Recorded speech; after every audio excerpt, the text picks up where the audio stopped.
on the other side, as a man, we have been speaking about the entire year, a legacy that's left to be admired, and he's stepping away from the spotlight. Of course, if you're on the internet, you know who I'm talking to. Joining us virtually in this Obama's internet is Macky too. Hey Macky, how are you doing?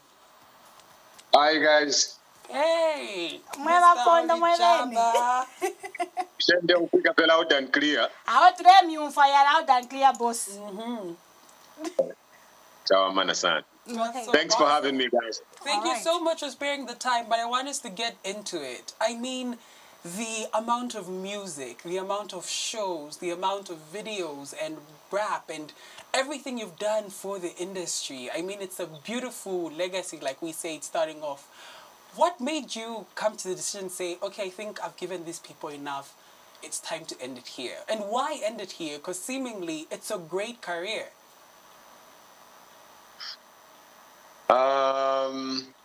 And obviously, the last couple of weeks, I've had this conversation with a lot of people and mixed reactions. Apart from just the cliche saying an artist needs to know when to leave, and sometimes you need to leave when people are still clapping. Don't wait for people to be like, "Hello, fumapo," for you to leave. I feel an artist's greatest asset is just knowing what they need to do next. You know what I mean?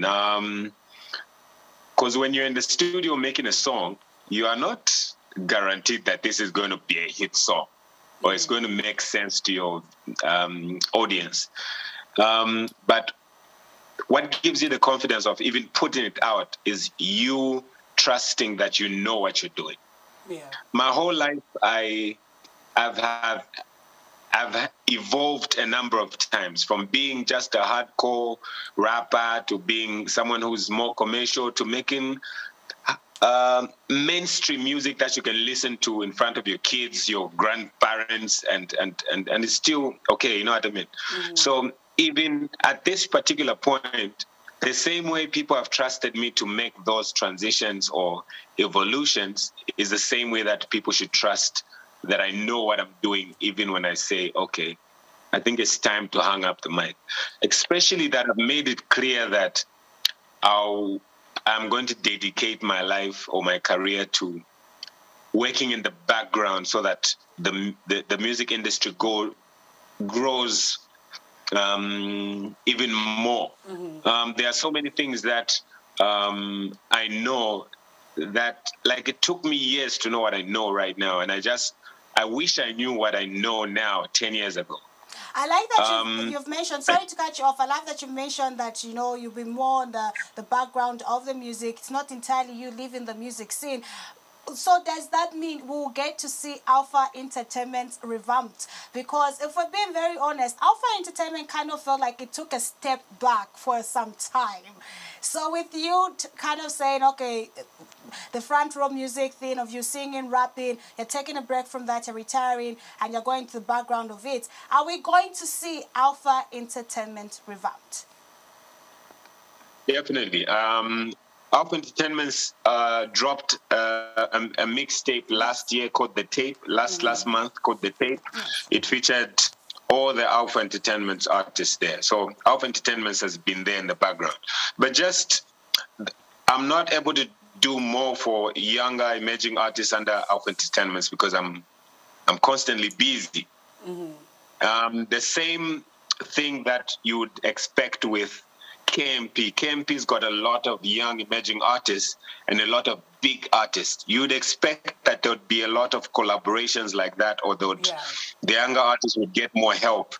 But it doesn't happen like that when all of you are on stage at the same time. You know what I mean? I think it's important for us to recognize that, yes, we do have this big dream of taking Zambian music to the next level, bringing home a Grammy. But we also need to understand that it doesn't necessarily mean it's going to happen through you or through me.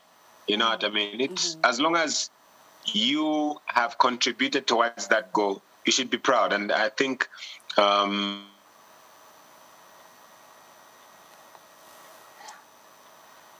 Hello, can you hear us? I feel like we may have... I'm of more... We have a lot of talent on stage. We have, like...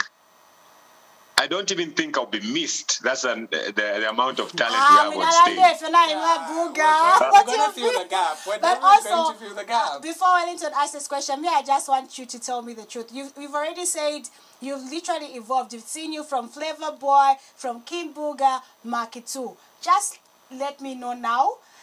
Are we going to see all your 3 alter egos on Olijaba? Because I would be excited to see Flava Boy. I feel like I've missed Flava Boy. Are we going to see Flava Boy, King Buga, and Macky on the Olijaba album? Definitely. There are songs produced by DJ Buga. There are like hooks sung by Flava Boy on the album. So it's really like something I've really taken time on. It's only a 13-track album, but it's really like a solid project. It's got hip-hop songs on it. It's got like gospel songs on it. It's got love songs on it. It's really like a feel-good, all-rounded album. That's super, super cool. I know we have like a limited time with you, but I want to speak of previous projects, things that you did then. Is there one particular album or one particular song or even period where you felt like this is the monumental time, that shift that brought you into a different limelight? You know, you felt the fans change, the ambience change, the approach towards you as an artist change. What do you think that project was for you? So it's different projects and different songs. So obviously when you're starting out, you need to have a target audience so that you're not just shooting blindly. You need to know exactly who you're targeting so that you speak and every time your music is more impactful. Because if you have a specific audience, you speak their vocabulary, you speak their language, you use their street slang, you know, like your age group, your class, you know the group that you're targeting. But once you get that group going and you feel like you've got the numbers that you need from that group, you need to evolve into tapping into another market. And so songs like Amaka ya Kwalesa made me tap into another market. Songs like Mamara Beka made me tap into another market. Songs like Kalombo Mwane or Umutima Wandi that I did with Ephraim made me tap into a completely different market that obviously I would have never tapped in if I didn't do those collaborations. So I've been very intentional about moving on to the next scene or literally trying to make myself in a household brand name. That's so awesome. That's super cool to hear. I know Olijaba drops on the 5th of June this month. We're glad that we're here because we've been trailing this album since last year. We've been speaking about it. We've been talking about, you know, the hits, the hints that you've been dropping. He's broken our hearts here and there. You've broken our hearts here and there because you promised us. But it's fine. It's fine. We're okay. And alongside that, there's going to be a series that's coming out documenting your life. How much of a different side of you are we going to see? Because we know the businessman, we know the artist, we know the guy who is, you know, the brother to Towela and Chef 97. But how personal is all of this going to play out, including the album? I think so. On the 5th, we're doing 3 things. We're launching the album, of course. We're doing like a farewell concert, and we are premiering the TV show. So for the TV show, really, one thing I've noticed is with most artists, people just know the guy they listen to in the music or the guy they've seen in a specific music video. They don't know the actual person. In fact, people who've never really talked to me kind of expect me to sound like the other guy. They expect me to pick up the phone and be like, "Hey, Ashan was in Istanbul, you know what I mean?" And the reality show for me is just to open doors into my home and just allow people to get to know me a little more. Every now and then an artist hits the ceiling where they feel like they're stagnant and they need to move into a different realm. And this is it for me. I feel like even the misunderstandings that I've had with my fans or just different people is because they don't really know who I am. So it's a chance for Zambian music lovers to really get to know who I am and the chance for me to tell my story.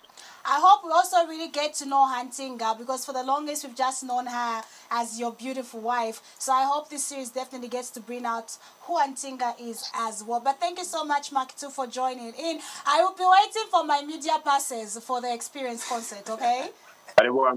Consider it done. All right, thank you very much. But thank you so much for taking time. I know you're busy, you're probably going back to your sound check, but thank you for taking time. Thank you so much for having me. God bless.